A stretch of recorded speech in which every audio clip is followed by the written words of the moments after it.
देवशयनी एकादशी के संपूर्ण महात्म्य का हम श्रवण करेंगे। युधिष्ठिर ने कहा कि हे भगवान, आषाढ़ मास के शुक्ल पक्ष में कौन सी एकादशी होती है, उसका क्या नाम है और उसकी विधि क्या है, यह सब मुझसे विस्तार से बताएं। श्री कृष्ण ने कहा कि हे युधिष्ठिर, मैं तुम्हें महान पुण्य देने वाली, स्वर्ग और मोक्ष प्रदान करने वाली एकादशी के बारे में बताता हूँ। इसका नाम शयनी है, देवशयनी है, और यह सभी पापों को हरने वाली परम श्रेष्ठ एकादशी है।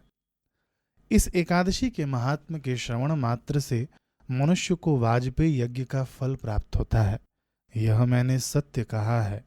मनुष्य के लिए इससे श्रेष्ठ और कुछ नहीं है। पापियों के पाप को नष्ट करने के लिए ब्रह्मा जी ने इस महान एकादशी की रचना की है। हे राजेंद्र, इससे बढ़कर मोक्ष देने वाली अन्य कोई एकादशी नहीं है। इस कारण से हे राजन, जो मनुष्य इस एकादशी की कथा को सुनते हैं उन्हें उत्तम गति प्राप्त होती है, इसलिए इसे ध्यान से सुनो। हे राजन, वे मनुष्य सच्चे वैष्णव हैं जो सदा मेरी भक्ति में तत्पर रहते हैं। आषाढ़ मास में परमेश्वर वामन भगवान की विशेष रूप से पूजा की जाती है।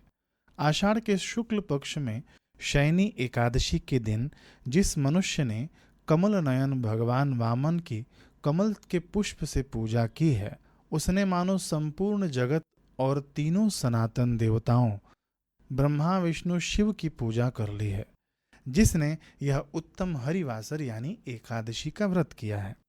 युधिष्ठिर ने कहा कि हे पुरुषोत्तम, इस विषय में मुझे एक महान संशय है, कृपया सुने। हे देवेश, आप किस प्रकार शयन करते हैं और किस प्रकार राजा बलि के पास निवास करते हैं? आपका पृथ्वी पर किस प्रकार शयन होता है चतुर्मास में, और उस समय लोगों को क्या नियम पालन करने चाहिए? हे महाप्राज्ञ, यह मेरा महान संशय है, कृपया करके निवारण करें। श्री कृष्ण ने कहा कि हे राज शार्दूल यानी राजाओं में श्रेष्ठ, पापों को हरने वाली इस परम पवित्र कथा को सुनिए, जिसके सुनने मात्र से ही संपूर्ण पापों का क्षय हो जाता है। हे राजन, पूर्व काल में त्रेता युग में बलि नाम का एक दैत्यराज था। वह मेरा परम भक्त था और नित्य मेरी पूजा में लीन रहता था।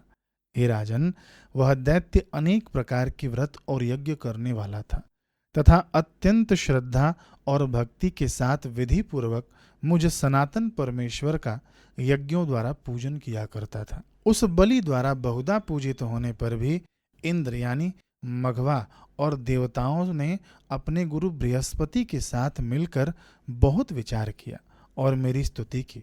तब मैंने अपने 5वें अवतार के रूप में वामन रूप धारण किया और संपूर्ण ब्रह्मांड को समाहित करने वाला अत्यंत विराट रूप प्रकट किया। मैंने सत्य का आश्रय लेकर वाक्छल यानी वचनों की चतुराई से भूमि मांग कर वाक्छल से दैत्यों को जीत लिया। यद्यपि दैत्य गुरु शुक्राचार्य ने यह कहकर बलि को रोकने का प्रयास किया था कि यह स्वयं भगवान नारायण है। हे राजन, मैंने राजा बलि से 3.5 पग भूमि की याचना की। जैसे ही उसने संकल्प का जल मेरे हाथ में अर्पित किया, हे राजन, तब मैंने कैसा रूप धारण किया वह सुनो। मैंने अपने दोनों चरण भूलोक यानी पृथ्वी पर और घुटने भुवर लोक में रख दिया। मैंने अपनी कमर स्वर्ग लोक में, उदर यानी पेट महर लोक में, हृदय जन लोक में और कंठ यानी गला तपोलोक में स्थापित कर दिया। मैंने अपना मुख सत्य लोक में और मस्तक उसके भी ऊपर स्थापित कर दिया। उस समय चंद्र सूर्य ग्रह और सभी नक्षत्र तथा इंद्र सहित सभी देवता, नाग, यक्ष, गंधर्व और किन्नर वेदों के विविध सूक्तों द्वारा मेरी स्तुति करने लगे। बलि का हाथ या संकल्प ग्रहण करके मैंने अपने पगों से संपूर्ण पृथ्वी व ब्रह्मांड को नाप लिया। तब मैंने अपना शेष आधा या तीसरा पग उसके पीठ या मस्तक पर रख दिया। हे राजन, मेरा वह पूजक दानव पाताल यानी रसातल को चला गया। उस दानव के नीचे पाताल में धकेल दिए जाने के बाद मैंने क्या किया यह सुनो।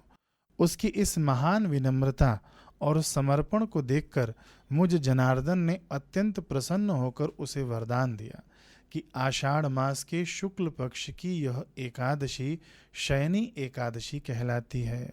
हे राजन, उस शयनी एकादशी के दिन से मेरा एक स्वरूप पाताल में राजा बलि के पास निवास करता है और दूसरा स्वरूप क्षीर सागर के मध्य में शेष नाग की पीठ पर शयन करता है। महाराज, जब तक आगामी कार्तिक मास की प्रबोधनी एकादशी नहीं आ जाती तब तक भगवान शयन करते हैं। इस चतुर्मास्य की अवधि में जो मनुष्य धर्म का आचरण करता है वह सभी धर्मात्माओं में श्रेष्ठ हो जाता है। जो मनुष्य इस एकादशी का व्रत करता है वह परम गति को प्राप्त होता है। इसी कारण से हे राजन, प्रत्येक मनुष्य को प्रयत्न पूर्वक इस एकादशी का व्रत अवश्य करना चाहिए।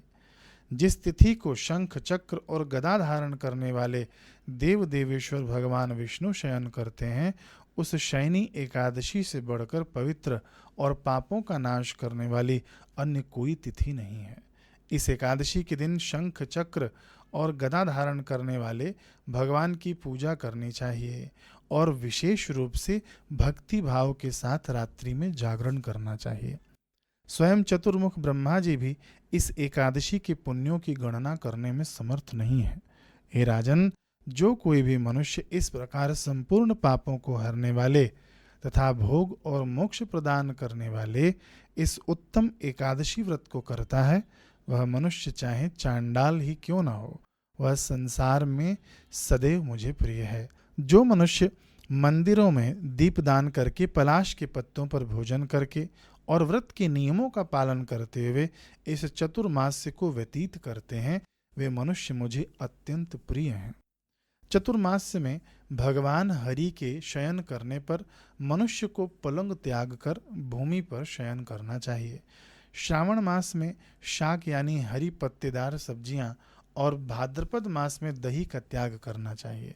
अश्विन मास में दूध और कार्तिक मास में द्विदलन यानी दालों का त्याग करना चाहिए।